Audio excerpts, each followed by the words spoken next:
this is Jay Watts from Merely Human Ministries. The season one, as I've mentioned multiple times, the podcast is a project. It is also an experiment that we're running. And in season one, as we were trying to mess with the format a little bit and see if we could make it user-friendly, we tried on a couple episodes to keep things shorter. And then we made a commitment after season one that we don't care about shorter. If it's too long, you don't have to listen. But we want to do things long. So one of the things that I didn't like that happened in season one upon reflection was that in an effort to keep things short, we split up an interview with Scott Klusendorf into two different episodes.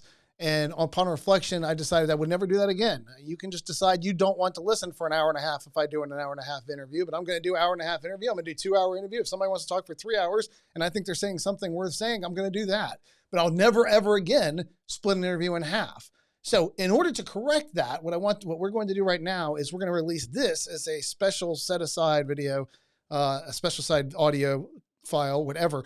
This is going to be an episode to fix a mistake that I made at the end of season one. I want the Scott Klusendorf interview to exist as one long interview where it can be found in one place all by itself.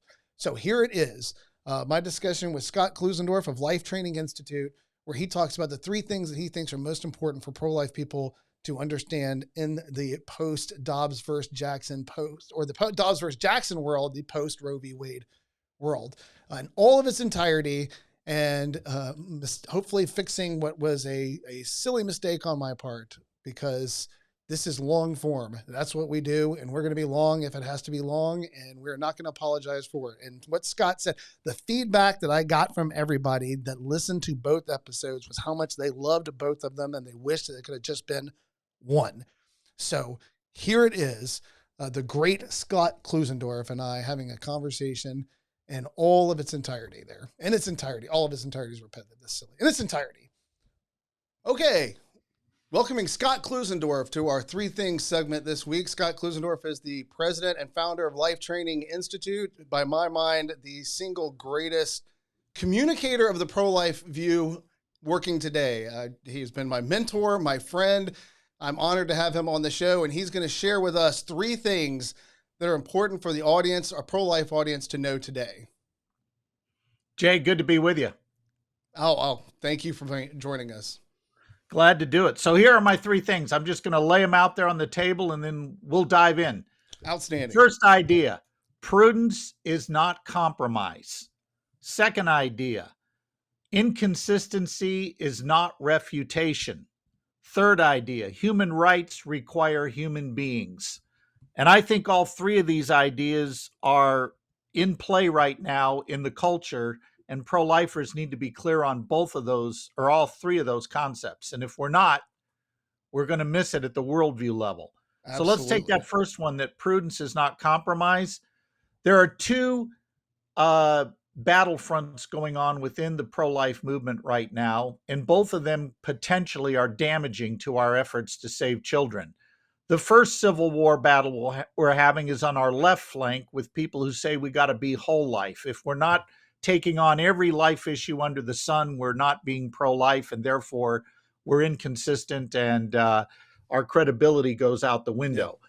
We're also getting attacked on our right flank from people like abolitionists and others who say that unless we prosecute women for murder, our entire case collapses biblically and intellectually. And both those ideas are deeply problematic to our side. But I want to focus on the attack that's coming from our right flank, the idea that if we're prudent in our legislation proposals, we're somehow being compromised.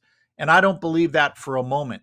The argument is going that if you don't support prosecuting women for murder if abortion is outlawed, then you have no biblical ground to stand on. And the only reason you're doing that is because you want to continue to profit from abortion as a pro-life advocate. Figure that out. Yeah. Or they say you're just willing to provide legal cover for murderers. What they totally ignore is that we may have moral and prudential reasons for not wanting to push prosecution at this point. And those reasons need to be answered, not merely dismissed as being compromised. For example, in order to prove that you've got a woman that deserves to be prosecuted for murder, for abortion, if you're going to prove a criminal conspiracy here, you have to prove that there's been what we call a meeting of the minds. And you know what that is, Jay, but a lot of Yeah. people don't. That means you have to prove in court of law in front of a jury that her understanding of the abortion act matches exactly the doctor's understanding of the act. And if they don't match, the whole case gets thrown out, including the case against the abortionist who did the abortion. So recognizing that that is a high hurdle that almost no prosecutor is going to be able to overcome, pro-lifers have historically prosecuted the abortionist, but not the woman the way they would prosecute the doctor.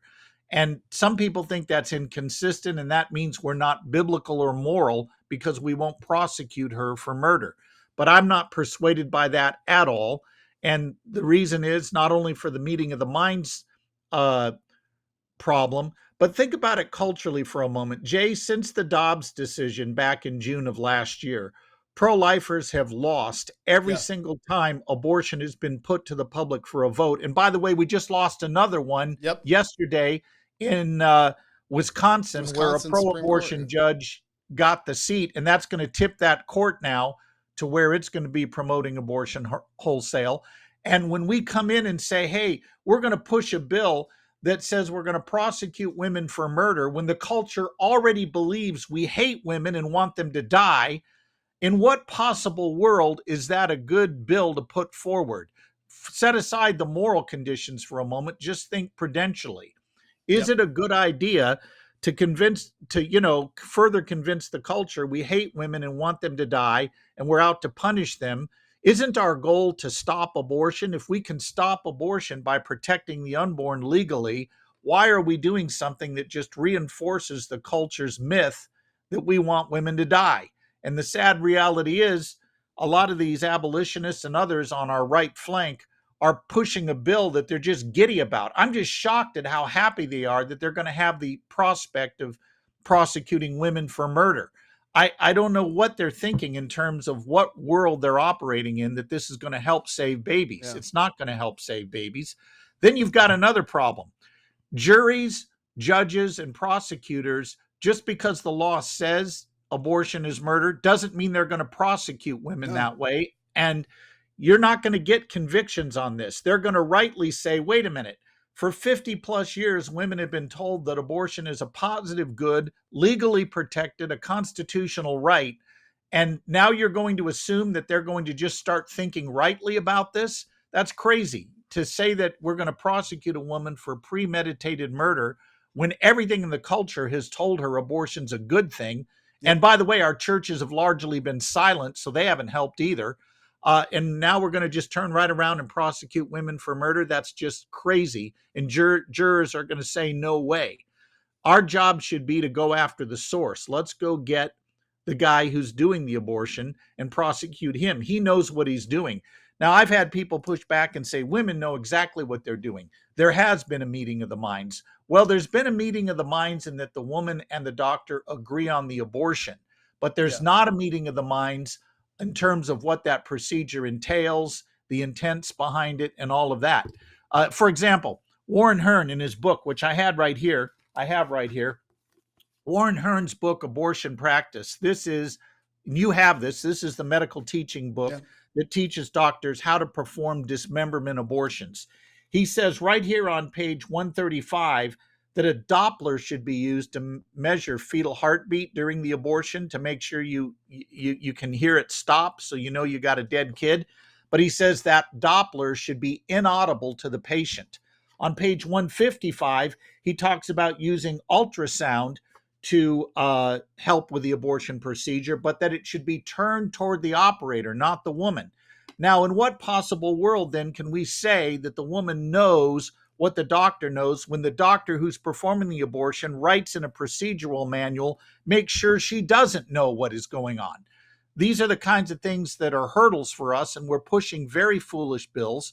And the question I love to ask abolitionists is this. Suppose a bill were put forward that protected all unborn humans from conception. In other words, abortion is banned from conception. But there was a provision that said women would not be prosecuted for murder.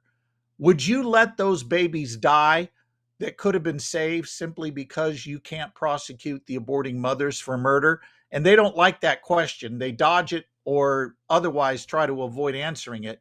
And I think it's a fair question. What are we out here? Are we out to save the children? That should be what we're doing. Instead, we're getting hung up on a bill that isn't going to help us culturally, isn't going to help us promote pro-life bills. If you're a pro-life politician and you're already taking heat for standing for pro-life, are you going to want to risk your career by pushing a bill that says, hey, we can prosecute women for murder who have abortions? I mean, in what real world is Yeah. that going to work? And So it's that's never idea. worked. It's I mean, never worked. we look at history, and we had Leah Savas, the co-author of The Story of Abortion in America, when she came on, and she and I talked about this idea. Even there was a period where abortion was condemned by the public, morally condemned by the public, and illegal. It was against the law. And even under those conditions, it was incredibly difficult to ever successfully prosecute on the issue of abortion. It is a very difficult thing to get. And that's one of the things, I think the people who, or at least in my experience, because I have seen this group grow. There was a time when I worked at LTI with you and we would engage, and it felt like there was a small group of people that held this view. Since Dobbs versus Jackson, that group has grown, and I interact with a lot more of them. And it includes now, people like Abby Johnson, who is pushing this point of view as well, who said she would never at one point, I think has completely flipped now and said that she supports it. And so as I was talking to a pastor, a friend of mine, and a person who I have had a lot of lovely conversations with, and he has adopted this viewpoint. And his position is one of personal virtue in his mind. As I talked to him, he said, I have to, in order to be morally consistent, push for the full prosecution of murder in the case of abortion against a woman, because if not, then I don't believe, that's his view, then I don't believe, or I'm not acting as if I genuinely believe that they're actually human beings being lost. If I don't do this, then I can't possibly call myself fully pro-life. In the same way you mentioned from the left, if you don't adopt every child that you can, if you're a foster parent, if you're not out there doing all of it, if you're not fighting the death penalty, and this whole list of things, if you're not doing all of that, then you're not morally pure in this fight. You're seeing this same charge from there. And as I talked to him about what I just mentioned there, with just to start as the beginning of our conversation, was you have to look at history. Anytime somebody says they want to do X, my question is, when has X ever been done? That doesn't mean it can't be done. That just means that we have to recognize that doing it then will be something no one has ever done and will be immensely difficult to do. And when he starts saying, so when in history in the United States have we ever successfully prosecuted abortion in the manner that you want? It's never happened. There's never been a time where a community was willing to jail women and imprison them for murder. You would never get a jury of their peers. You will never get a grand jury. You will have the legal system actually go the other. The history on this is they go the other way.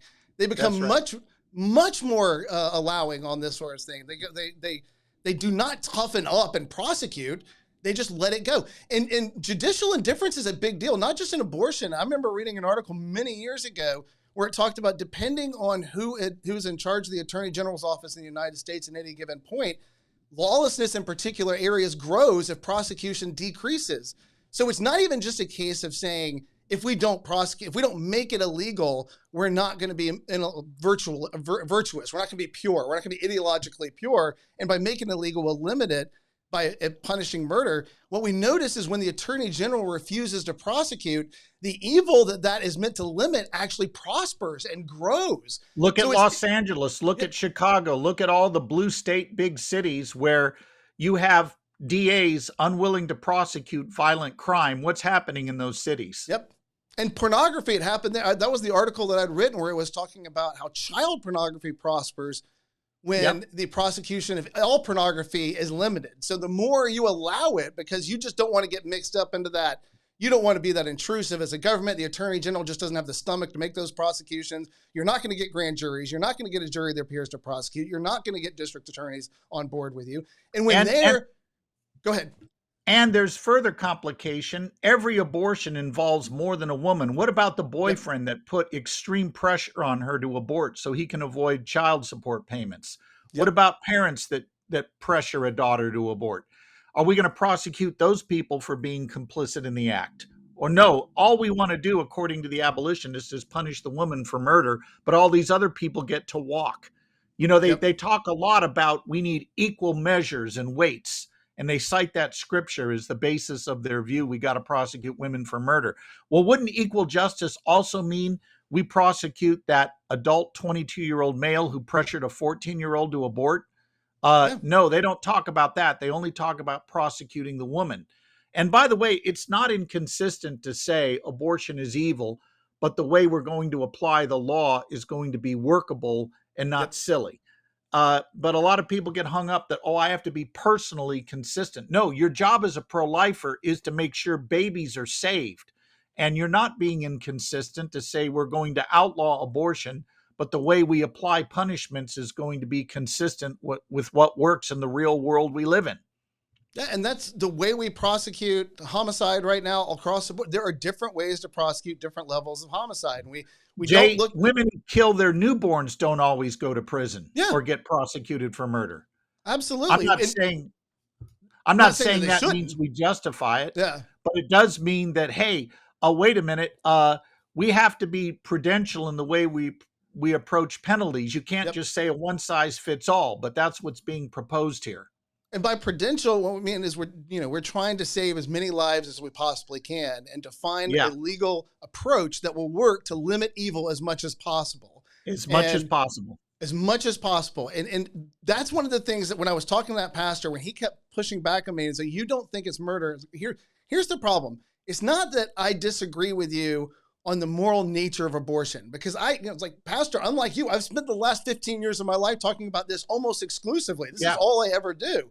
But here's the problem. When you just throw the term murder, you're not thinking through all the different ways that we understand that term and all the different ways that we approach it legally. Because I can say that I think morally it's murder, but I can also say at the same time that I think the issue of abortion ought to be prosecuted differently than other like premeditated, provable murder in front of a jury of their peers. If we cannot get prosecutions of abortionists, if we cannot enforce a law, then the law itself is going to be meaningless. And ultimately, like you said, you're not even going to get that law, because right now, clearly, I think everybody who shifted on that, they felt like we had this momentum when Dobbs hit.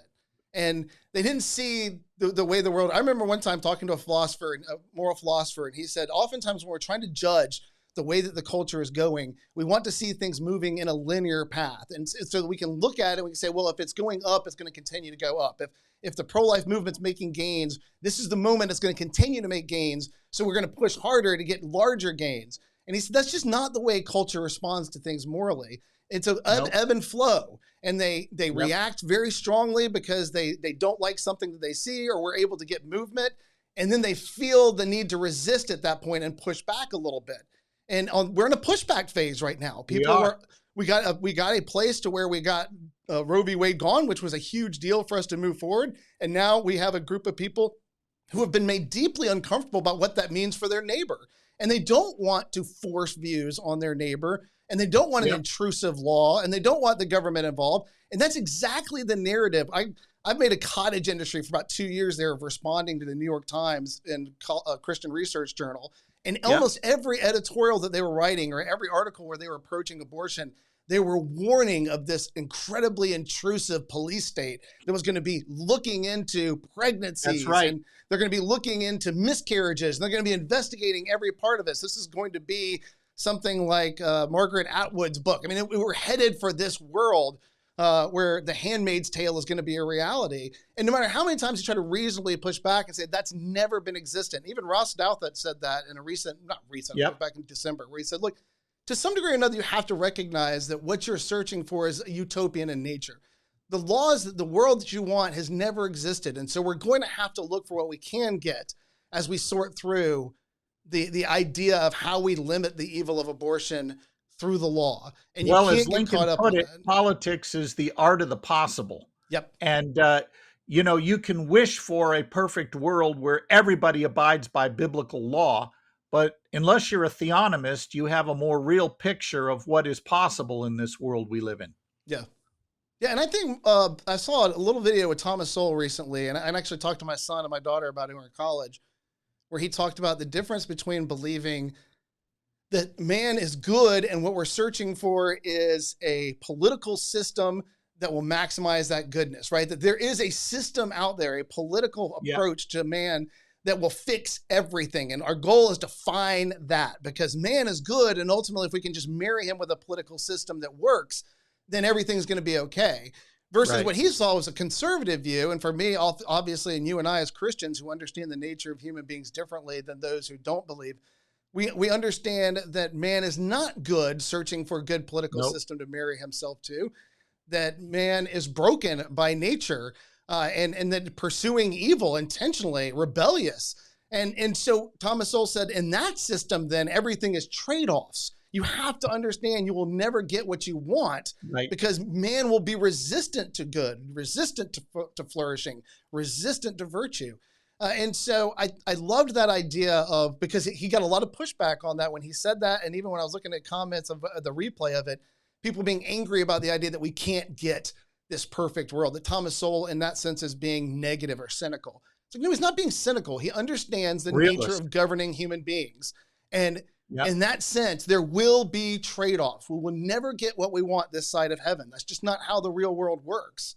Nope. And especially right now. I mean, think about it, Jay. In Montana, a red state, we couldn't even get voters to approve protections for children who survive abortion procedures.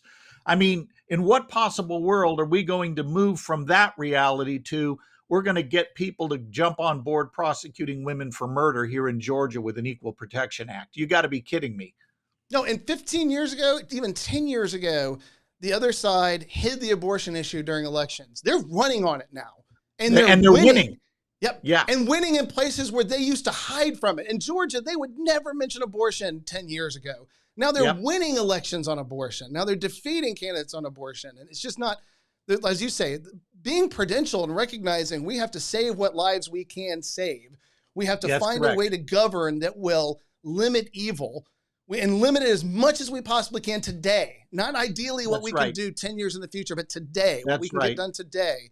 That is not compromise. That is getting done what we can to. You and I talked about this years ago, and I actually wrote a piece on it on the LTI blog where we discussed when we make gains in a world that is completely and utterly committed to the principle of this human autonomy to the point that they're allowed to kill other human beings.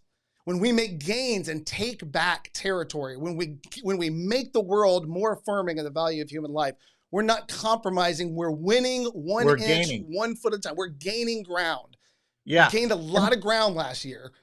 We did. And of course, the other side, the abolitionists say, well, we shouldn't, compromise by settling for the lesser of two evils. We're not settling for the lesser of two evils, Jay. We're lessening evil, as our good friend Kevin Bywater points out.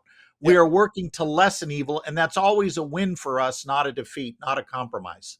And actively working. That's one of the things that I found that, and I've tried my hardest and face-to-face. I don't engage people online, but face-to-face, when I've had opportunity to talk to people who disagree with me on this issue, one of the things I've tried to help encourage them is nobody is talking about stopping the fight when we reach some compromised position. That's what we're doing, it's like an island hopping campaign in World War II. We're always coming back for more. That's right. We take ground and then we move to the next target and we keep moving on. And by the way, our opponents know we're going to do this, which is why they get hysterical when even a modest bill passes. Yeah. They know our plan, or what our plan should be, better than some of our people do, sadly. Yeah. But as one writer calls this, it's smash mouth incrementalism. We're not going away. We're going to keep coming back. We're not giving up until all children are protected. But it's not compromise to save those you can while you work for the principle of saving all. And it just so happens to be the way that every major human rights movement in history has been accomplished. Nobody ever got everything they wanted day one. Everybody had to keep working and pushing forward and getting to it. Now, there could be people you could say like William Lloyd Garrison.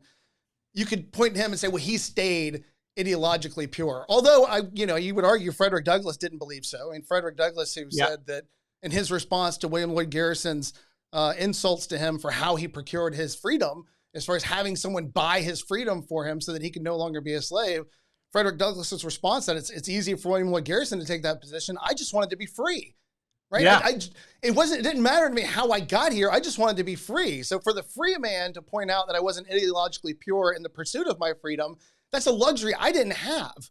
I just didn't want to be a slave anymore. Right. And by the way, speaking of Douglass, he used to critique Lincoln for not going far enough and working too incrementally. But at Lincoln's funeral, he made the point that the president had been right, that his wisdom and Yep. prudence had actually been the moral path to take, and it would have been immoral to go the other way. So even an abolitionist like Douglas came around to see Yep. that Lincoln's prudence saved the republic and freed the slaves. Yeah, and there's a great book by Oakes about that. I think The Radical and the Republican, where it talks about Frederick Douglass's relationship. And I think they met 3 times, where Frederick Douglass was trying to determine whether or not Lincoln was a racist. I mean, he was intentionally trying to determine this man's heart, and walked away from it all, as you said, the entire differently approach to him, that he was Lincoln's biggest hero, or Lincoln was his biggest hero after the fact, after Lincoln's assassination. And he and earlier he had called him a first-rate, second-rate man. Was his evaluation of him prior to that? Yeah, he was rough on him. But the recognition that this is how we're going to get where we want to get to is by taking ground every chance that we can, and then holding on to it. And if you've ever played, I mean, going to a trivial form of it, if you've ever played Risk, you understand how this works. You take a little bit of ground and then you hold it, and then you take a little bit more and you hold it. And being able to hold it is a big part of taking it. And that's one of the biggest problems of political overshooting your cover. Like when you overkick your coverage in politics, you go too far, too fast, and you can't hold it. And the pushback comes hard and you lose it. And so that's where I think that idea of seeing it as compromise comes from people who believe that once you've attained a certain mark, then you're going to relax. I'm not going to relax, right? No. You and I have talked about this for years. We are committed to the idea that every human being ought to be treated with dignity and respect. That's right. And even if we want an abortion, it still wouldn't be the end of that fight. We still live in a culture that is largely corrosive to that value. And there's other areas where it has to be addressed. But this is the most urgent. Even if we abolished abortion today, we still have the evil of discarded IVF embryos. We still have the evil of other embryos treated as commodities through assisted reproductive technologies. I mean, was it wrong to ban slavery even though segregation continued for another 100 years? And the answer is no, it was not wrong to take that incremental step of banning slavery, even though African Americans didn't get full participatory rights in our culture until almost 100 years later. Or Wilberforce and Clarkson and that movement defeated the slave trade before they freed slaves. Like the first thing was that's interesting because abolitionists say, Wilberforce was not an incrementalist on the slave trade. The slave trade bill itself was an incremental step. And, let's be real here. So anyway, prudence does not equal compromise. There can be morally sufficient reasons for saying we shouldn't prosecute women for murder. And those reasons need to be answered, not dismissed as, you're just providing cover for people who are murderers and you just want to profit from abortion. Jay, you and I are good enough public speakers that if we wanted to get rich, abortion would be the last topic we would take up. We could go do self-help seminars and together make millions. But we've chosen not to because we care about this issue. But you know what? When you don't have a good argument, you pound the table. And I guess that's what's been going on here. I had a guy in a plane to DC one time when he and I were chatting about what I did for a living. And he said, so you're like you sell God. And I was like, well, if I do, I'm not a very good one because I don't make that much money. I'm trying to convince people of a moral position. And you would be surprised how poorly that pays. But it does not pay well at all. We speak to audiences that are broke, to organizations that are broke, to students who are broke, and then we take flack for wanting to get rich. Yeah. Will you come for free? And if I can, I will. Right. The message matters more to me. And the idea. Although I will say I appreciate the $100 million you're paying me for showing up on your podcast. Yeah. Well, this is a first class podcast. We don't mess around. Yeah. There you go. I can't get guess the caliber I'm getting if I don't shell out the money. Yeah. That's exactly right. Well, so second idea, I'll throw this out. And by the way, you can revert back. I'm not trying to draw strict lines here. Inconsistency does not equal refutation. It is very popular in the press today to point out that pro-lifers somehow are inconsistent. Therefore, there goes their whole argument. So, you say you're pro-life, but what about capital punishment? What about war? What about poverty? What are you doing about all these things? You're inconsistent. You're not pro-life, you're pro-birth. And I think pro-lifers make the mistake, Jay, and you and I have seen this many times, they buy the premise of the claim. They say, oh, well, we do Yeah, love women. We're doing all these other social programs. When the minute you answer that way, you just bought their premise that they've done an effective job of refuting your argument, and you should not buy that premise. The pro-life argument is very simple. It's wrong to intentionally kill innocent human beings. Abortion does that, therefore it's wrong. You and I know that there's only three ways you can beat that argument. You can beat it by showing it's invalid, meaning the conclusion doesn't follow logically, or you can beat it by showing the argument is unsound, that one or more of the premises is false, or you can beat it by saying terms are used in an unclear or equivocal way. Outside of that, the argument stands. But the secular culture and a lot of our critics want to change the topic and basically say, well, you're inconsistent. Well, maybe we are. Suppose, Jay, you're an inconsistent guy. You oppose abortion, but you support killing in other ways. Even if you were inconsistent, could your argument that the unborn are human and that intentionally killing them is wrong still be sound and valid, even if you don't apply it consistently? And the answer is yes, your of argument course. stands on its merits, not your behavior. And we're in a culture today that has weaponized everything. Everything is the politics of personal destruction. And what's happening is pro-lifers are buying that premise by saying, oh, look at how many pregnancy centers we got. Look at all the help we give to women after they give birth. You can make that point later, but it should not be your first point. Your first point should be to challenge their attempt to refute your argument in a way that is absolutely bogus. Your Yep. argument stands on its merits, not how you behave. And I was actually just talking about this with my 14-year-old daughter, and we're going through logic right now, and one of the things we discussed was that idea of attacking the human being versus the argument, and ad hominem attacks or anything gets away from the premises and the conclusion. So you don't have to even entertain an invalid argument. By the way, I mean, you can just point back to Right, them as that the argument is not structured in such a way that the conclusion follows. So they need to work on right. it, and then you'll address it when they fix that. But I was encouraging her with that idea of, even when it's somebody that you find genuinely distasteful in front of you that's trying to make a case, do your best to listen to their arguments and to not get caught up on who's making them, because Right. they terrible people can be right. Horrible Yes. human beings can be right on points. Yeah. And I've mentioned on other podcasts before, and he's one of my favorite people to bring up, is if we like to think about, when we talk about the abolitionist movement, people like William Wilberforce and Thomas Clarkson, they're morally upright people. Charles James Fox was actually a member of that as well, and he was widely considered a scoundrel. That doesn't mean he was wrong on the issue of slavery. He was absolutely right on the evil of slavery. Right. He just didn't rely on his moral authority to be able to make that claim for them. And how many times I've recently seen where people have tried to make appeals to authority, or fallacious appeals to authority. I'm right because of who I am. I'm right because of this title that I hold. You're wrong because of who you are. You're wrong because of these other beliefs that you have.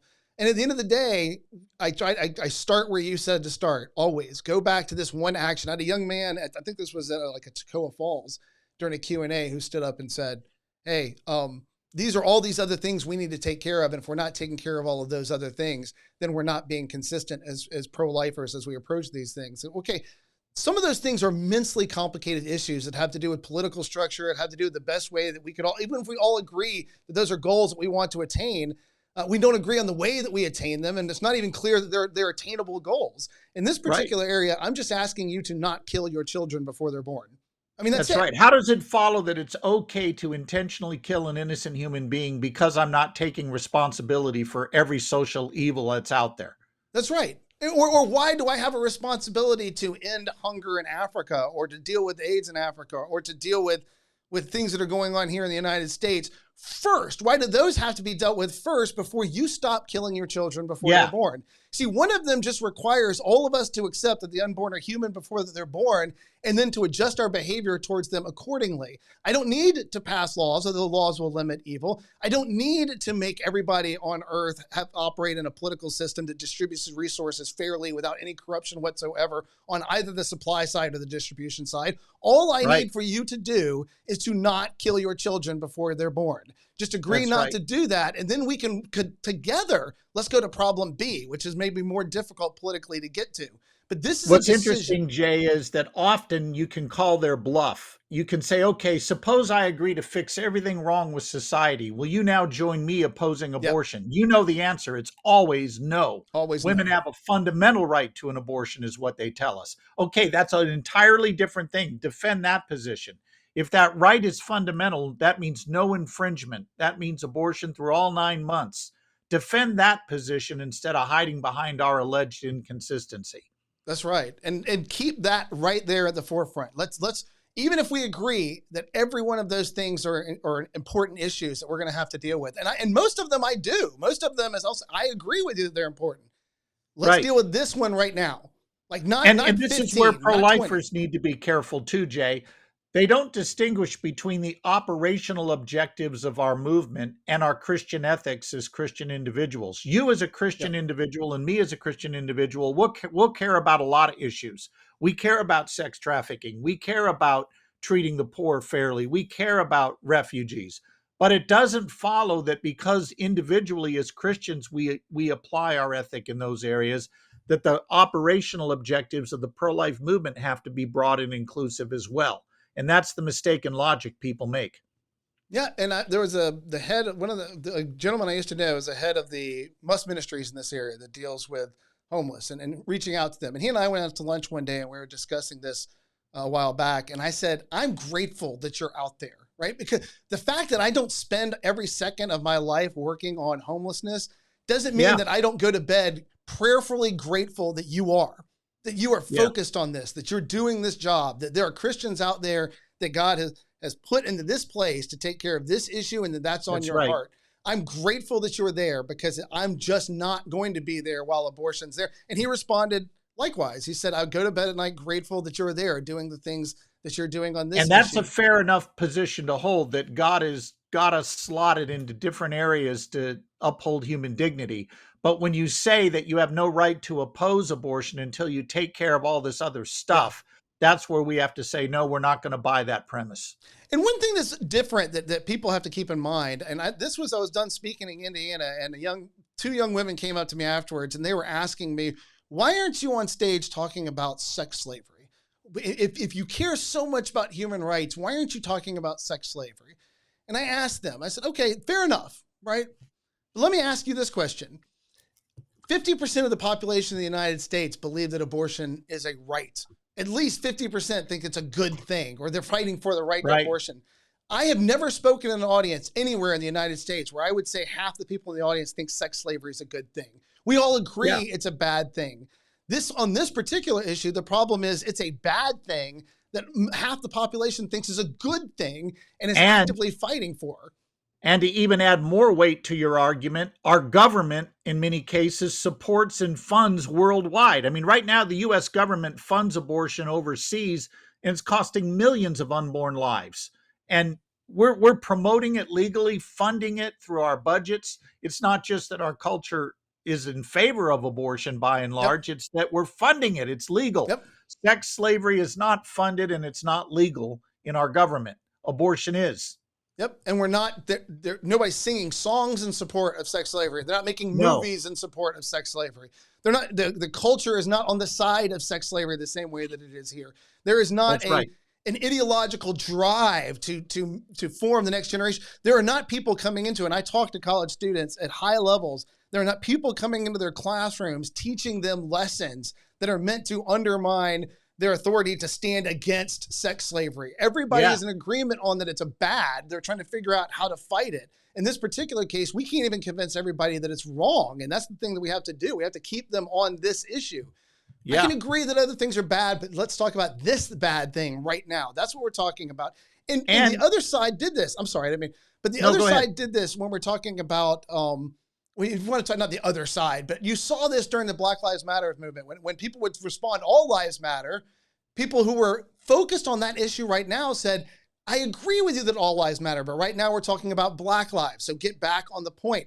It's not an Yeah. unheard of approach to how we discuss these things. That's a No, perfectly legitimate way to approach it. Say, okay, I agree with you that all lives matter, but today we're talking about Black lives. And the same thing here. that's right. I agree with you. All these issues are an issue that we want to address, but today we're talking about this issue. So stay on this issue and stop trying to distract from it.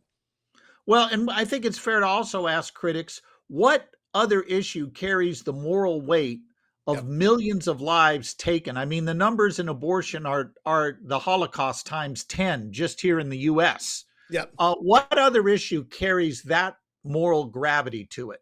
Tell me what it is. Yeah, Yep. I agree these other issues are bad, but pro-lifers are not bad to give greater weight to the greater moral issue. World Health Organization, I think a couple of years ago, had the total of annual abortions around the world at 40 to 50 million. And I had a young man who approached me at one of the schools where I was speaking, and he said, this actually during Q&A, he stood up and he said, I agree with you that abortion is wrong, but when I vote on a lot of different issues. Yeah. And I said, okay, well, let me ask you. It says, if we're going to have this conversation, listen, we'll be respectful about it. My main issue is somewhere around 1 million plus human lives lost in the United States every year, destroyed through the act of abortion, somewhere between 40 to 50 million around the world every year. The intentional destruction of human life on the scale of tens of millions every year worldwide. That's number one. What's your second issue? Yeah, there you go. So what is your morally balancing issue? So just, Yeah. and he's had nothing. He just looked at me and said, I don't know what I'm supposed to say in response to that. That's the point. There's a Yeah. moral urgency with the destruction of human life that isn't present in those other issues. And so it's not illegitimate for it to rise to the level of importance that it has to be dealt with first, because we're destroying life, as you said, on an unimaginable, incalculable scale. Well, the number of abortions in the US alone is Yankee Stadium filled 13 times over annually. Yeah. If you want to put an image on this. This is horrific. And I get it. Okay, somebody not getting a big enough paycheck might be an injustice, but you're going to tell me that's morally equivalent to a baby having its face ripped off? These two do not equal. They're not sequenced. And this is where our Catholic friends can help us out as Protestant evangelicals, Jay. I know you and I like to dabble in reading people who do good moral theology and philosophy, and our Yep. Catholic friends have perfected a lot of this. They make a very good distinction between intrinsic evils that must always be opposed and what we call prudential evils that may be wrong depending Yep. on the circumstances. For example, war is a prudential evil. It may be wrong whether it's a just or unjust war, and you have to look at the factors involved. But rape and murder are wrong on the face of it and must always be opposed. They are intrinsic evils that can never be tolerated. And what people love to do today is lump intrinsic evils with prudential evils into one big stew and say, well, I'm pro-life on these prudential evils, so we can overlook how I vote on an intrinsic evil. And that just won't work. There's not equal moral weight there. Yep. And some offense, that's the clarity of that argument is that some offenses are just wrong by nature. Yes. There's nothing you can do to justify it. There will be no moral calculation that can be brought to bear that will make this okay. There are certain circumstances where there are things that we can do where there is a context within them that changes how we morally evaluate them. And then there's other things that by their very nature are wrong to do to another human being. And there is no calculus, no context, nothing you're going to add to this that's going to make it okay. And it's important for people to know that that we evaluate those two types of things differently. There are times, and that's one of the things we've talked about, even in just the idea when I said homicide, there are justifiable homicide. There's situations where you can kill another human being where the context of it has made it so that it's understandable. If I walked in and a person in my daughter's room last night and I heard something and I walked in and someone was over her trying to hurt her, actively hurting my daughter, and I attacked them, and as a result of that, they died in that, the law would evaluate that differently than if I had hunted down that same person unprovoked and killed them. Those are two entirely different ways of understanding it. Entirely different. Exactly. The idea that abortion can be justified in those terms is not, in the Catholic teaching, is not possible. This is an intrinsically evil act. This is an innocent life that is being destroyed. And even our opponents, as Kate Greasley, I've talked about a lot, pro-choice scholar, even when she talked about, if you accept the humanity of the unborn, if you grant the humanity of the unborn, however many harms may be allayed that the unborn may cause a woman through the act of pregnancy, it does not reach proportional level to destroying their life to prevent those harms. That's correct. If they are human, then they have to be treated as human, and then the abortion has to be treated as justifiable homicide. And there's nothing that they're doing that justifies killing them in the way that we do through the practice of abortion. So she'll Well, say, to further cash out this prudential versus intrinsic evil, a general in a just war can foresee the deaths of innocent human beings. yes, And we understand that he is still justified prosecuting a just war to bring it to a conclusion as quickly as possible, even though he foresees the deaths of innocent civilians. But the difference is he doesn't intend their deaths. that's With right. abortion, we both foresee the death of the unborn and we intend it. And what the Catholic teaching is trying to convey to us here is that when you intend evil, you are in territory that is very different than the people who foresee it but don't intend it. That's right. Yeah, there is one point for an abortion. Every successful abortion is the destruction of an innocent human life. Every single one of them. So, which is why we define it as the intentional killing of an innocent human being. And this leads us to a point that you and I have discussed. I'm kind of jumping back to statement number one here, but it's worth it to do it. You and I don't call abortion murder, and there's reasons why we don't call it murder. yeah, Because murder is understood in the secular culture as a strictly legal term.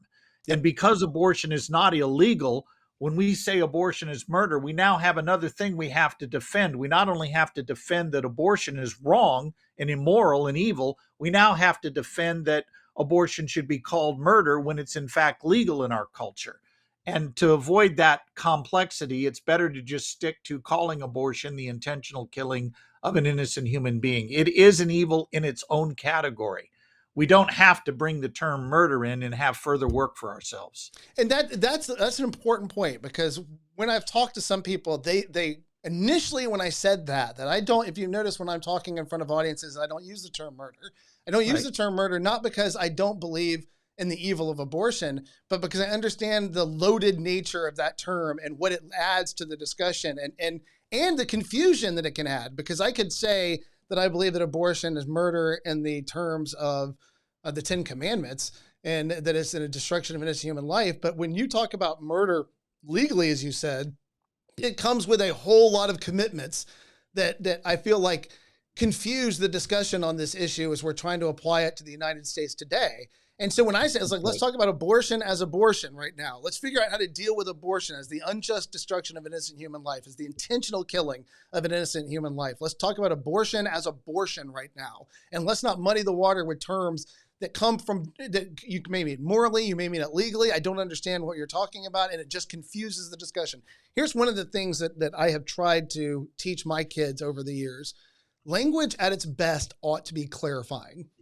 When we speak, if we're using language correctly, it ought to be clarifying. Anytime we're intentionally confusing issues with the way that we use language, then we're using language for, in my sense, illegitimate purposes. If the intention is to befuddle our audience with clever use of language that they can't understand, that's a problem. If I'm using language to be as clear as I possibly can, to have a clear understanding of what the subject matter is at hand, what is the issue at hand, then for me, that's why I leave murder aside when I'm discussing abortion, because I want clarity. I want focus. I want us talking about this one thing, this one act. I don't want us getting distracted about anything else. Let's talk about abortion as abortion. And this is where our colleague Greg Cunningham makes a great point. He says, for too long, the pro-life movement has been shouting conclusions rather than establishing facts and arguments. Yes. When we show pictures of abortion, as Greg says, abortion protests itself. When we shout out the term murder, the culture goes, wait, abortion is legal. How can you say it's murder? Now we have to go back and do more work that we shouldn't have to do. Show the pictures and talk about abortion being unjust killing, and you establish facts. Yeah, and another important point to that, by the way, that I've noticed is that when you shout abortion is murder, it's not just the idea of them trying to marry that term with the act of abortion. What they're often hearing is, you're calling my sister a murderer. You're calling my best friend a murderer. You're calling someone that I deeply love a murderer. And that's going to be a limiter for the ability for them to track with you for the rest of the conversation, because you're trying to win them over with a good argument to a view that is more affirming of the value of human life. But now they are stuck on the way that you're categorized their friend, the person who they like so much better than you. I mean, they don't like you at all, and they love this person. And now you're casting that person in the worst imaginable light they're never coming with you. They're never going to get on this side. And when I pointed this out to a pastor friend of mine who used to be an ally on this issue, but has gone full-blown abolitionist now, he says, well, you just don't trust the sufficiency of Scripture. You want to use man-made arguments rather than use what the Bible calls abortion murder. Well, first of all, where in the Bible does it say exactly abortion is murder? That is a deductive conclusion we draw, not something that's stated outright. But that aside, how does it follow that because I want to be wise in how I interact with people, that I have a low view of the sufficiency of Scripture? But that seems to be the argument we're getting. That's right. And we have to win them over to our side to get things done. I talked on an episode, I think that's going to air next week. I talked about a college professor who came into a class and was saying because of Dobbs versus Jackson, women were going to lose the right to vote. And one of the things that I objected to that when I was answering it was, in order for women to lose the right to vote, women would have to vote themselves out of the right to vote. The way that it works when you're talking about constitutional amendments, you have to get them on your side in order to take that away. This won't be taken away by sheer force of judicial decisions. That's a constitutional issue. And in the same thing here, right? If we're going to stop abortion, it's not going to be done by judicial fiat. It's not going to be done by the force of the government. It can help limit abortion, but to limit it as much as possible, we have to convince human beings to not kill the next generation before they're born. That's right. We have to cultivate a society where people are convinced that that is the wrong way to treat human life prior to its birth. And that means that affects the way that we try to reach them.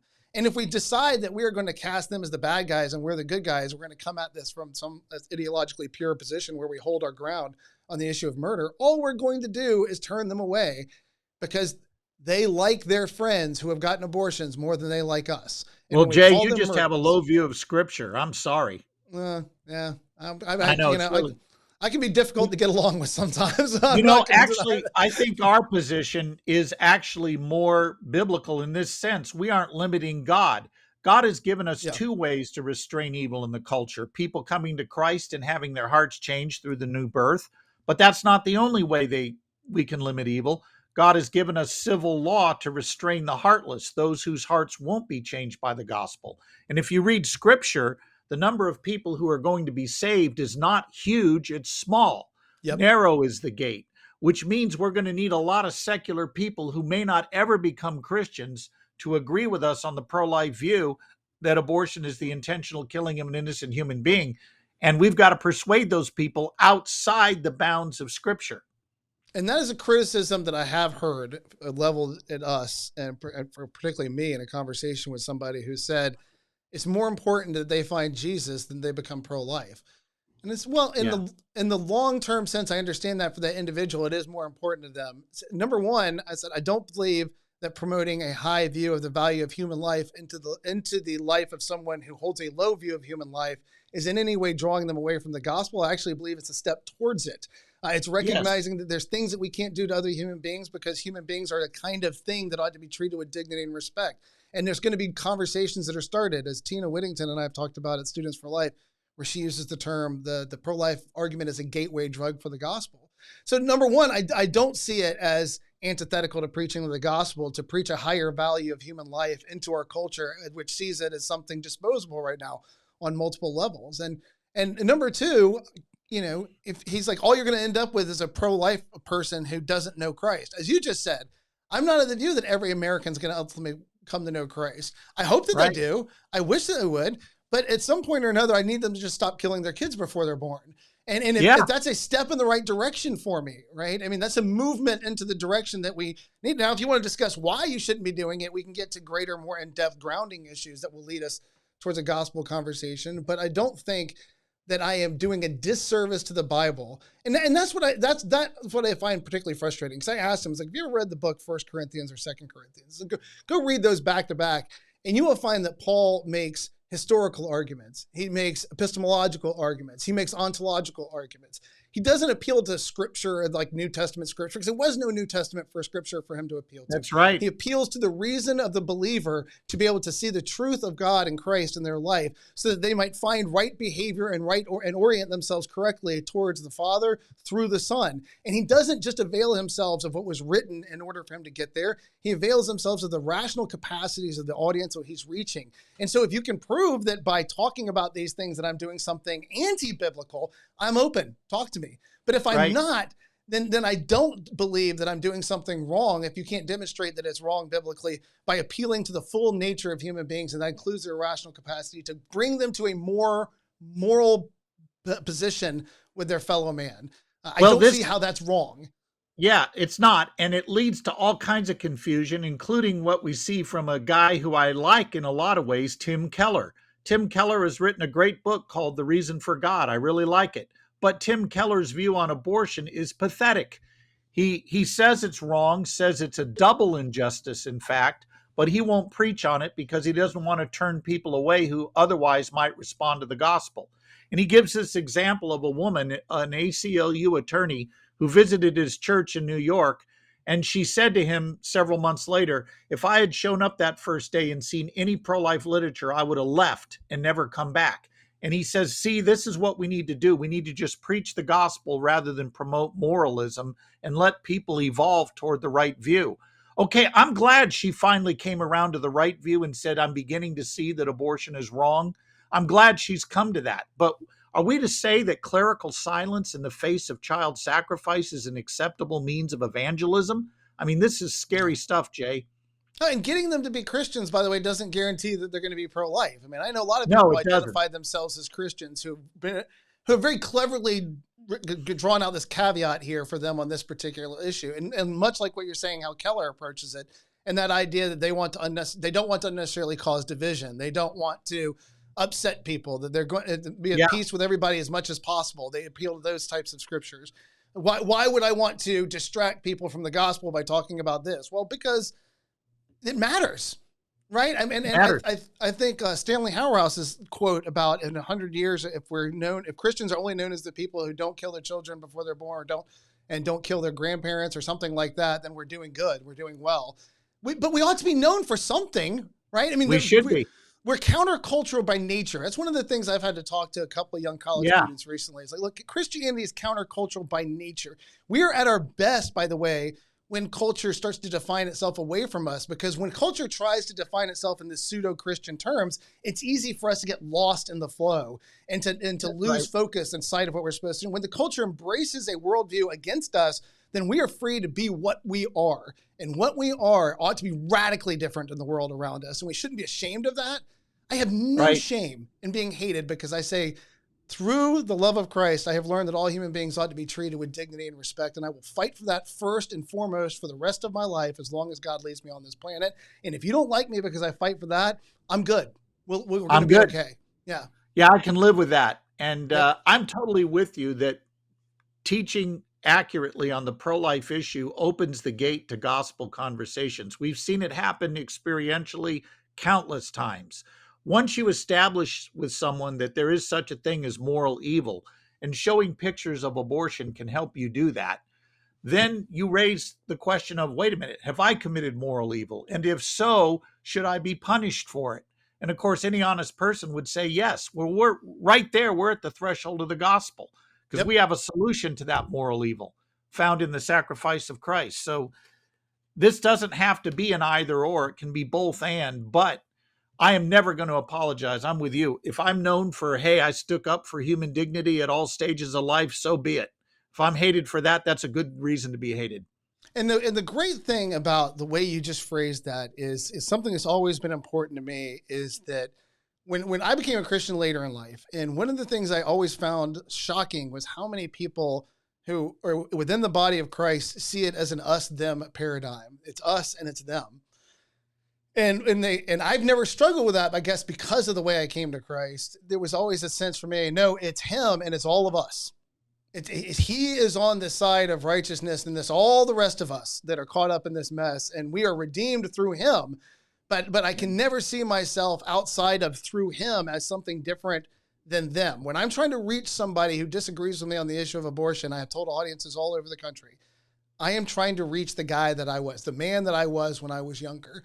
I am sensitive to the idea that I was so wrong about so many things most of my life. And I want somebody else to care about helping me get right. And you're not going to help them get right by making them the enemy to destroy through sheer force of prosecution and this idea And going back to that's the first point. And the second point being that idea that if we're not doing everything all at once, that we're somehow not addressing the value of human life. I have to put forth this shield of moral purity in order to fight the issue of abortion. I will never be this side of heaven what God wants me to be. I'm aware of that. I'm trying hard, but I am a hard person for God to train and to reach. And I see that in my prayer life every night. And I think I'm okay. And then God gives me some wisdom and I see, oh my gosh, through scripture and study, I am way off from where I need to be. But if I can't wait for myself to be pure before I start fighting for the people around me, that's just a terrible way to progress through this. There are some things that just have to be opposed, and they have to be opposed whether I don't believe I'm the right guy, in the sense that when I look at things and I say, should people trust me the way that they do? Should they invite me in to speak in front of their schools? Should they do me? I don't believe I am some elevated human being that has a view of the world in which I should be trusted the way that they do. And because I believe that about myself, I make sure that what I'm saying accords with both scripture and the truth as much as possible. And I try to limit the cases that I make. And I don't, there's all sorts of things that I believe that I'm not going to share in front of an audience. But one thing that I will never stop sharing is that every human being ought to be treated with dignity and respect. I don't have to be pure to make that case. I just have to be right. Yep, exactly right. Well, third idea, and this one's going to be a free-for-all because I'm just going to toss the concept out there and not say a lot about it. So we're going to go wherever you want to go with this. Human rights require human beings. And here's what's spurring this on.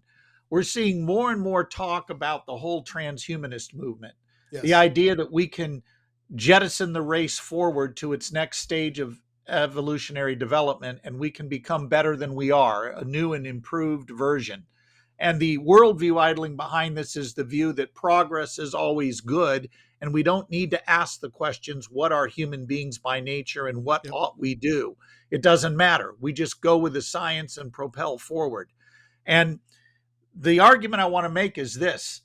If you have no fixed definition of what it means to be human, the fixed rights that flow from that human nature are also not observable and are not we can't apply them. If human nature is not fixed, the rights that spring from it aren't fixed either, which means you can't have natural human rights or fundamental human rights unless you have an objective definition of what it means to be human.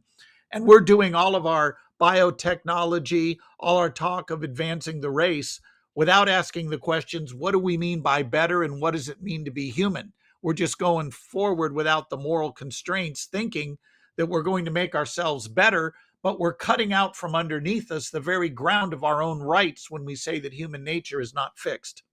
Yeah, and there's we just recently, many of the leaders and as far as the production of AI or in the production of technology asked for signed a document asking for a moratorium on the pursuit of these higher level AI chat bots and things that are being developed, saying, stop, just hold up for a second, because we don't know how this ends.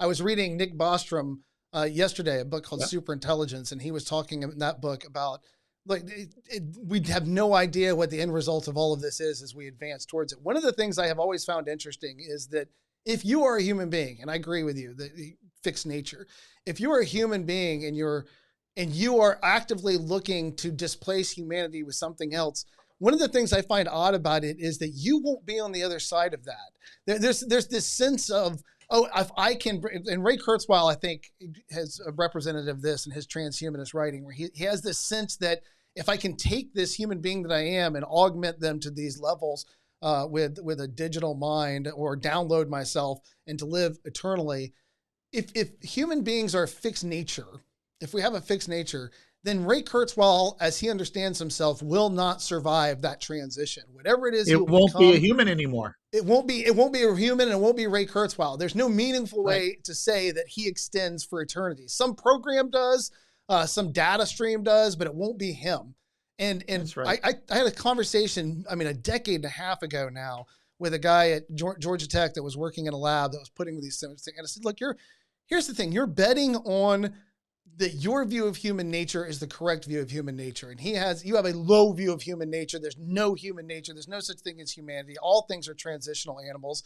And you just want to see the transition to the next thing. You're in love with the idea that for the first time in history, there's an animal in existence that is capable of facilitating its evolutionary advancement on its own rational capacities, and then they don't have to wait for the environmental pressures that require everything else, the millions of years under the worldview that we're talking about here.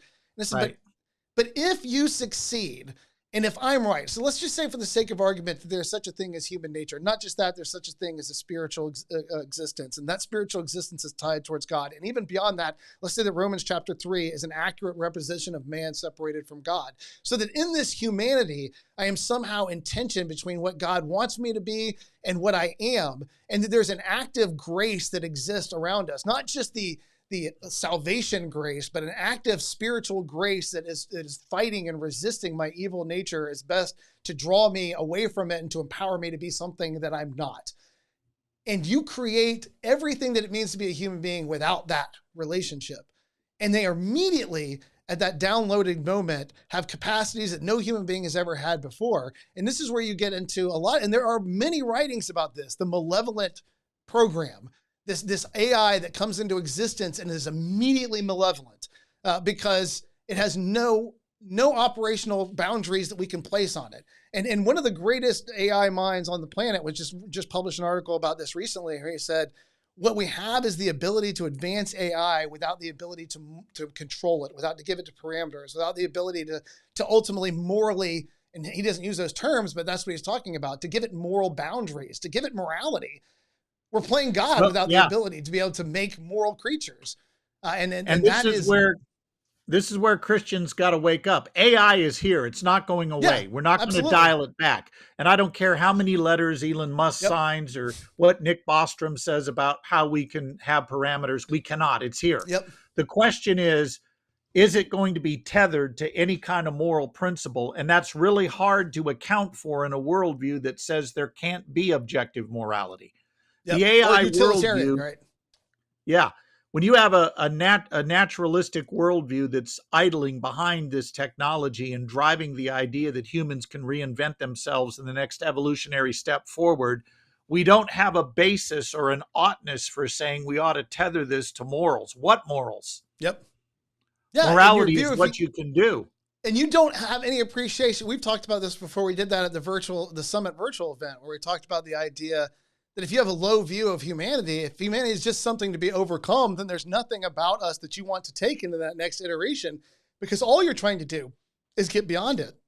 But as you said, if understanding who and what we are is tied to this nature as human beings, and if we abandon that, if we lose it without having the ability to, as you said, to give any moral reference or frame of reference for how we exist, how we get along with the person next to us, how we treat each other, it's a complete abandonment of humanity that they're talking about. There's nothing about this that is the improvement of humanity. Transhumanism and posthumanism is about getting beyond humanity. And because of that, and that's driven by a very low view of what it means to be a human being. So to your point, that in order to have human rights, you have to have human beings. That's an important point for people to think about or to consider, in the sense that, and that's one of the things that I've talked to about with naturalists who've brought these objections up when they talk about the pro-life position, when they will say to me, well, what if I don't believe in all the things that you do about what it means to be a human? Then I tell them, well, then you've reduced humanity to just, biological beings who exert their will through raw practice of political power. And you have no moral justification for restricting my efforts to try to spread the pro-life view. Whether you think it's correct or not is irrelevant at that point, because there is no ought. There is nothing about our existence that requires us to treat each other in any particular way. I have no duties or responsibilities to you whatsoever in that worldview, and you have no principled way of opposing the views that I'm arguing for. If one of us wins and one of us loses, it's just it's just one of those things that happens. Survival of the fittest. That's right. It just happened. Yeah, that's right. And we end up being ruled not by benevolent people. We get ruled by technocrats and politicians who have embraced functionalism as their view of human dignity. Yep. And that means the next step can't be controlled either, right? I mean, they're in the sense of, like you said, it's here, it's moving forward. And And I think that is the one point that Bostrom made, and multiple people, not just Bostrom, but multiple people have made about it, is that what's going to happen is impossible to predict because we have That's no right. control of it. Once it gets out of our control and it moves on from that, then we have no idea where it's going. He says it'll either be really good or really bad, and he thinks everybody that thinks in between is just kidding themselves. I mean, it's either going to be great for humanity or it's going to be the end of humanity. But there's going to be very little, in between there, between the two of them. But you can't have that low view of human nature and human life, and at the same time have moral opposition to what people are advocating for or arguing for. You're abandoning humanity. You don't see humanity as anything worthwhile saving anyway. And that to me is such a low view of human. That leads to the kind of things that we see around us. Not just in the idea of the abandonment of humanity through transhumanism, but using embryos as a means, human embryos, nascent human life, being resourced as a way of improving life for more mature human beings around them, as if, early human life were nothing different than an apple or an orange or anything else. Research fodder. Nature. Research, like fodder for research and for us to be able to improve ourselves. And then the end of life issues that we get into, where we look at people as they get older as impediments to our pursuit of our happiness in life. And so we get a guy like David Pierce that argues that parents should have the ability to choose the enhancement features of their children. Yeah. Children are not gifts we receive. They are commodities we construct for our own fulfillment. And they're not individuals to be respected. They live for us. And you see that in so many different ways already in our culture, whereas I have grown up with kids who are very active in sports, and you had sons play football, right? When you stand on the sidelines, a difference between somebody that is a parent who is just loves watching their kid flourish and have fun in pursuit of physical excellence on a field, and some other parent where that child is serving some purpose for them. And the way that they see that child doesn't exist as an entity in and of itself. It is in some way an extension of that individual, and their will is being poured out into the life of this kid who is just miserable now. I can remember my son having to comfort other players on the field in lacrosse because their fathers were just following them up and down the field, screaming at them because their kid wasn't an individual human being that was enjoying this sport and having fun playing it. What they were was an extension of some lost dream of the father. And so when you lose that ability to see once we start commodifying human beings and we treat them like Mini Coopers that I can go online and say, well, I would like blue eyes instead of brown, and I would like darker skin instead of light, and maybe blonde instead of brown hair, and try to genetically structure them like they're a product that we're buying, then we have failed them already, because that human being will never live in a world where they don't understand themselves as existing to satisfy the expectations of the generation that came before them. That's exactly it. This is what happens when we say bye-bye to human nature, because now we're no longer judged by are we flourishing according to our nature. We're judged by the expectations of the technocrats and the politicians who will rule us based on their functionalist premises. And you were designed to make your parents look more impressive, because my kid advanced farther and faster. I can remember, and we see that on lower levels all the time, and that corruption working in when you're talking about even today. Like I remember people bragging to me when my kids started walking at 6 months, 8 months or whatever. It's like, they're all going to be walking sooner or later for the most part. It's really not that big a deal, right? And the window that your kids started walking earlier is not that big a deal. But no. the kid exists to bring me glory. And so that's the only reason you would want to be able to design them that way, so that they can satisfy your desires for what they're supposed to be. And there's a great book, and I will link it underneath this, where there's an argument that was written, and I wrote about this for CRJ, about a pro-choice or secular argument for not killing children with Down syndrome before they're born. And what I thought was great about it, even though there was obviously places where that author and I parted ways, what I thought was great was he had a chapter where he discusses the idea of one of the things that happens when you find out that your child has Down syndrome is you mourn what you thought they were going to be. You haven't lost anything. Your child is what they were, and that is all they're ever going to be. But you had an idea about what your child was going to be. And he even brings up this point. for most of it too, it's not even just the loss of the ability to function in this world. There's a loss of something like a white collar success story throughout all of this. That there was going to be business or success or this idea of what my kid was going to be and how they were going to flourish at the highest levels. And when I found out that my child has Down syndrome, what I found out was they would not be this elevated view of what I thought my kid was going to be. And he talks about the process of mourning that loss. And for him, who had a child with Down syndrome, coming to terms with what your child is versus what you wanted them to be. And the idea that we would destroy them for not being what we wanted them to be, to him and to all people who are reasonable, I think, on this particular issue is horrifying. But we see every parent, I think, struggle with that to some degree or another, because our kid is who they are. And as they grow and mature and get older and they express their individuality, and we give them room to do so as parents, we let them to become the human being that they are, recognizing that we were given stewardship of them, not ownership of them, and they're not our property. They're individual human beings in and of themselves pursuing their own destiny in this world. Yep. It can be challenging, right? That's the challenging part of parenthood, is letting go and letting them. My dad, as a joke, and I'm going to turn it over to you again after I get done with this. No, you're good. My dad one time said, he said, I hope cloning comes before I die, because I want to be able to clone myself. And then he said, I want to leave him to you to force you to raise me. and I laughed. I was like, Dad, that's kind of a weird, like, evil thing. 'Cause my dad and I had a lot of differences with each other. I said, I appreciate that, but you understand that even the clone of you wouldn't be you.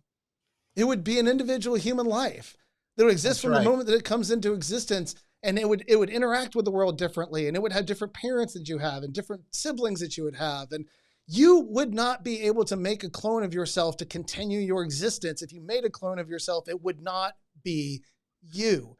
It would that be view only works on a naturalistic worldview that says we are nothing more than synapse firings and biochemistry and physics in the brain. Yep. That we can make ourselves something, and as long as I can just make a new pattern. But even there, you see the naturalists resist that, because I think you can go back to Stephen Gould's writings about how he thought about what he called punctuated equilibrium, or the jerk theory of evolution.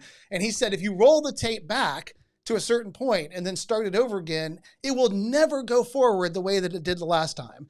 No matter how many times you roll it back, if you're able to roll it back, it will never go forward.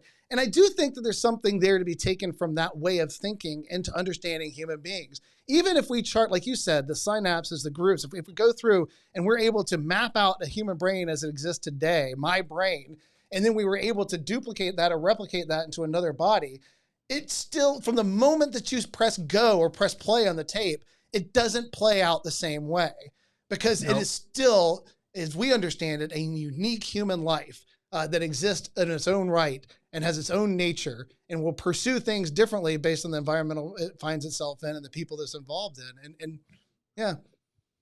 You know, I have to chuckle at the gigantic conflict that is brewing on the secular side of the ledger. On one hand, we have a very dominant naturalistic worldview that says we are nothing but genes and biology. On the other hand, we have the whole body-self dualism philosophical, metaphysical view that says, I am not my body, I am my thoughts and my desires, which are inherently immaterial. And so now you have one worldview saying your identity is wrapped up in physics and chemistry. You have another worldview saying, no, it's wrapped up in my desires, principally my sexual desires, and that my identity is grounded in that. And these two worldviews are going to end up having it out. They're going to end up duking it out. It's going to be a fun fight for us as Christians to watch. And there is a point where right now there's some cooperation there, because, as one person said, any stick is a good stick to beat Christians with, right? And so there's a sense for them that there is some cooperation because we're working against a common enemy. But you're right. I actually did a 3-college tour on in the fall last year, and that was the thing that one of the things I talked about, what you just discussed. Exactly, the idea of there's a view of human beings that we're meat machines, and what it entails there. That there is no such thing as mindedness. There is no mind. There is no spiritual aspect of human beings. We're machines. Living in a world, machines that live, and we react to the physical world around us. We're determined. We're biologically determined beings. And then you have that psychosexual view of human beings, where I am what I think I am, and that's all that really matters. What I am psychologically is my true identity. I am only that, and my body has nothing to say about that, which in and of It's mere itself is, matter in motion. that's right. And Yeah. I can will, or I will over that, over my biological system, what I actually am. And everything has to come to bear. That has to agree with that, or that view of myself. And Well, not the only do tension you between those have two. to express that, everyone around you has to affirm it, or they are objectively evil. Yeah. And so you have a new objective moral principle, and is thou shalt affirm me no matter what. Um, Yep. and that view, that conflict that is coming, is going to be very interesting to see how that plays out, because you cannot have it both be true, that I am my body and I am my mind only. One of those two is, and this is where the Christian worldview is so superior. We can see human beings as a dynamic union of body and Yep. soul. We're not one or the other. And it makes sense of, even when you talk about individuals who are genuinely struggling with dysmorphia, that doesn't make any sense under the view that I am only what I consider myself to be or believe myself to be. But it does make sense in this dynamic union between the two, because if there's a tension between how I understand myself and the body that I'm in, then I recognize that they both are realities that must be dealt with. And the tension Right. comes from those two being opposed to each other, that tension has to be settled or resolved in some way. If I am only what Yeah. I believe myself to be, what I am materially doesn't matter anyway. And so the Doesn't tension matter. that we hear about that shouldn't matter at all, because if all I am is what I am here, then what I am here, as far as biologically, doesn't matter at all. It doesn't matter what way I express myself, because I exist psychologically as something, and that's the real thing, not this body. The only way that tension that we hear expressed in extreme ways, we talk about people who kill themselves because they can't resolve this tension, makes any sense is if both matter, if they're both Yeah. important. That's the only way that makes any sense. Exactly right. And of the two, I actually think the latter one is getting more dominant. The Yes. body self dualism is now the more dominant view. What Carl Trueman calls expressive individualism. I am who I decide I am, and my identity is wrapped up in my desires, and my body has no intrinsic purposes, and I am not accountable to fulfill any of those intrinsic purposes. It's mere fodder for me to manipulate any way I want. The real me is my thoughts, my desires. Yep. And the tension that between those parties, it goes back to that idea of that every society has to have a shared organizing principle. Right. And we don't really have one any longer. No, and, we don't. and it'll have to be fought out in order to sustain any workable society. I said that years ago when certain things were going on, and I was asked during a Q&A about some of those things. Like, look, I hear these celebrations of the people who have a different understanding of what it means to be human going on, and I get why they're happy and what they think they're going to ultimately get out of this. The problem is that a society built upon the principles that they're trying to build it on just cannot sustain itself. It cannot. There's no shared fixed standard for human beings or the rights that flow from our nature. That's right. And sooner or later, they'll come back. Sooner or later, they're going to have to come back. If they want to have a lasting society, or something that can endure through any kind of time, something that has some sort of stability, they're going to have to come back to first principles. They always do. And by the way, we should have learned our lesson with the French Revolution, which sought to throw off all first principles. Everybody that initiated that revolution went to the guillotine, from Robespierre on. And these things consume themselves. The question left for us is, will we be around when it does? That's right. Yeah, and to sometimes just step back and let them go after each other a little bit, and not try to get mixed in where I have no. That's the great thing about going back to, I think, having a focus on what we've talked about today, in the sense of the value of human life. This all ends up being pretty simple for me when I wake up in the morning, and setting aside just my commitments to Christ, which I can't really fully ever set them aside, but just understanding in the sense that I wake up in the morning and I have one idea that fixates me: how we treat each other as human beings. And that one of the things that led me to God through all of that, out of my atheism into Christianity, was dealing with the idea that there are things that we can do to one another that are wrong.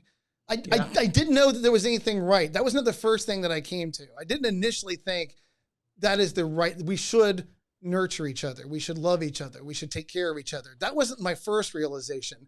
What I knew all the way through my soul was that there are things that we could do to one another that were wrong. That was obvious to me. It was more obvious to me that there were wrong things that we could do, objectively wrong things that we can do to other human beings than anything else was in the world around me. I knew that more than I knew anything. Other human beings shouldn't be treated like that in this situation or like that in that situation, which ultimately leads us back to the discussion of abortion and why it's easy for me to stay on task when we have these distracting conversations where people and all the distractions you brought up today, when they come to bear on the conversation, for me, it's easy.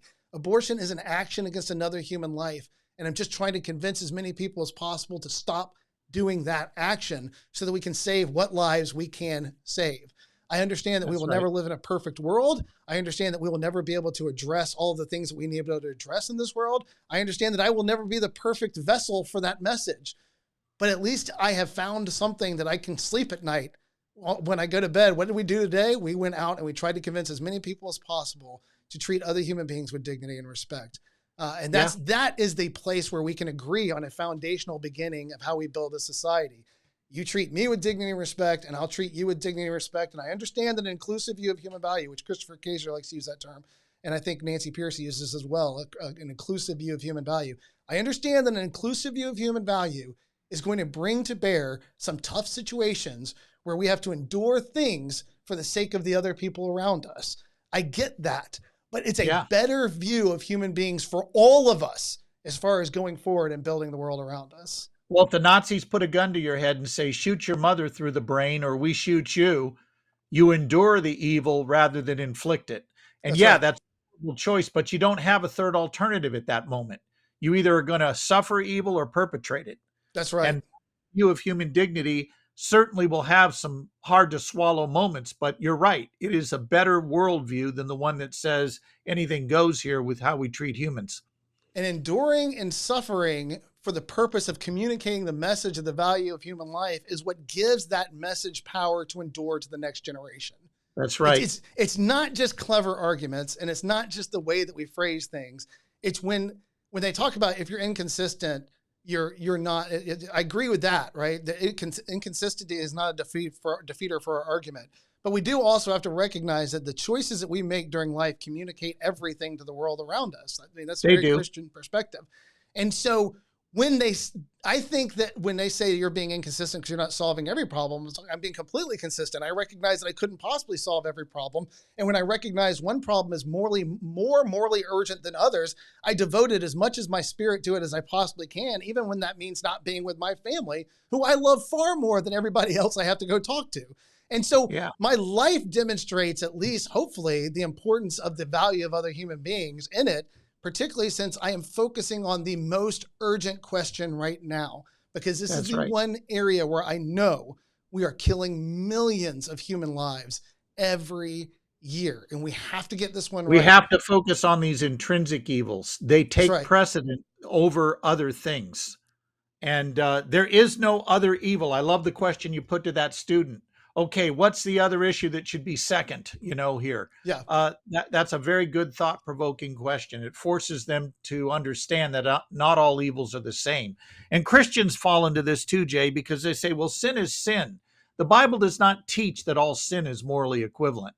It does teach that we all have the same human nature that is a sinful nature. We share that in common, but the acts that spring from that sinful nature are not morally equivalent. There is a difference between stealing a pencil and shooting you through the head just because it's fun. That's right. Not that it would be fun. When they say all sin is equal, right? They'll hear all the time. All sin is equal. It's all sin. All of it is equal in one way. It's sufficient to condemn me or to judge me. Right. But it's not really equal. You can't honestly believe that lying to your mom about where you were yesterday is equal to the genocide of Jews through Hitler's Nazi Germany.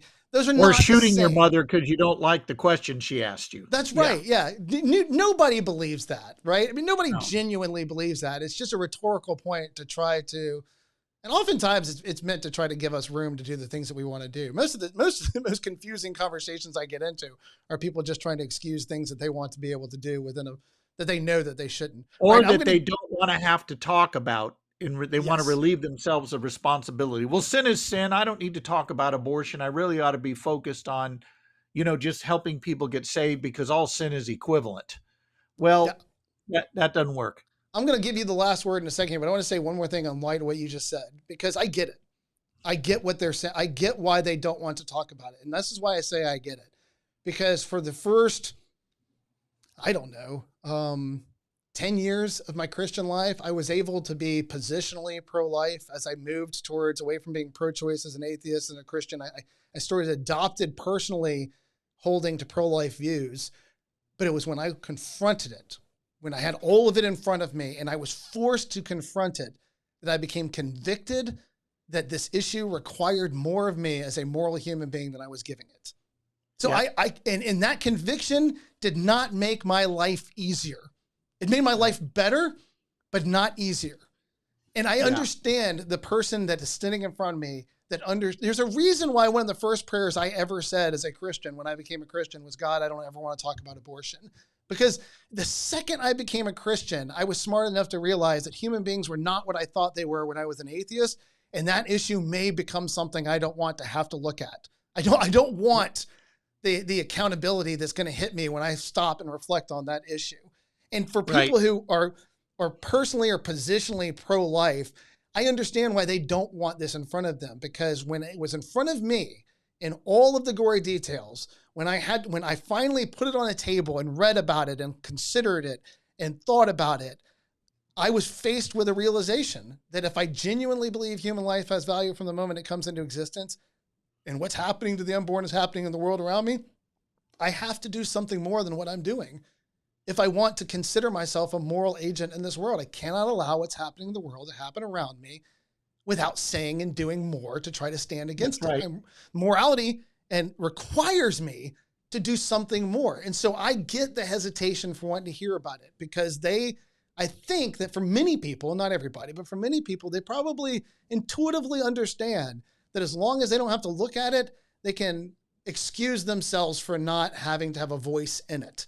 And that if they're convicted of it, they're going to have to make some adjustments to the way that they live their life and approach this issue.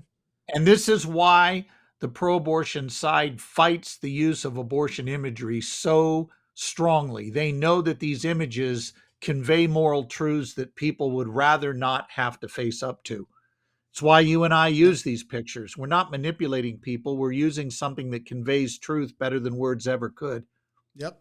And Mark Harrington just recently was at a school, or his Create Equal group was at a school, and I can't remember, it was VCU. No, that wasn't VCU. That was Kristen Hawkins. It was Marshall. He posted online, they were at Marshall, and the comments I thought were telling. When you say that, the images have power, right? When I read the comments after they posted some of the film, and some of the pro-choice people from Marshall were commenting on his Instagram page, their comment was the pictures were fake. They were fake. That was the recurring comment, right? These are fake pictures. Yeah. Why do they have to insist they're fake? Because if they admit the reality of them, they have to admit the brutality of it. They have to to come face to face. They're not saying that the pictures didn't move them. They're insisting that they're fake, because if they're real, then even they have to recognize that this is something horrible that's happening. And of course, my comeback is always, what do real abortion pictures look like then? Yeah. And of course, they never have an answer. Yep. Okay. But yeah, when you can't defeat an argument, you dismiss it by calling it a name. Fake. Yep. It's fake. It's fake. These can't possibly be real. You're trying to move our hearts with fake images.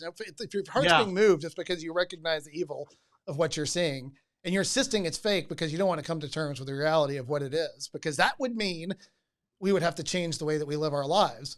This is where tactically I love to walk around with this book, Abortion Practice by Warren Hearn. This is their hero, not mine.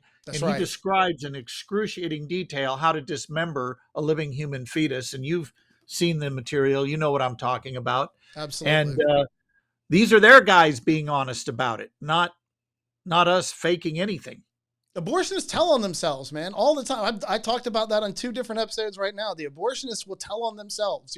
No matter how much you want to make them out to be some heroes of the abortion, of the pro-choice view, they're going to tell on themselves. They're going to inform you of what they actually are sooner or later. Just give them enough room to talk. Okay, you get the last word here. Well, hey, I think we've had a great conversation, and my last word is we got to get together and hang out some. Absolutely. I appreciate that. Yeah, we got to get on that. I thank you so So much for coming on. glad to be on, Jay. You're doing great work. Your knowledge is great. I appreciate having you in the trenches with us. I appreciate the moral clarity that you bring to things all the time. I hold to this. I think you are the best teacher of the pro-life position that I have ever seen. You know, and I told you that when I first came to that realization. And I'm so excited, by the way. The second edition of Scott's book, The Case for Life, is coming out soon. So go to Amazon, pre-order it. It's not out yet, right? It won't be out till August 2nd. Okay, And that's August because 2nd. the author delayed getting his revisions done on time. Authors Jay, are I the have learned worst. something. Here's the last word. It is much easier to write a book from scratch than it is to go back and puzzle piece an existing one. Well, what I have seen of the second edition, I think is a marvelous addition to the literature on this particular. I love it. So I'm very excited about it. Pre-order The Case for Life today. Thank you, Scott, for coming on. Have a great day, Thank you, man. Jay. Great to have you as a colleague.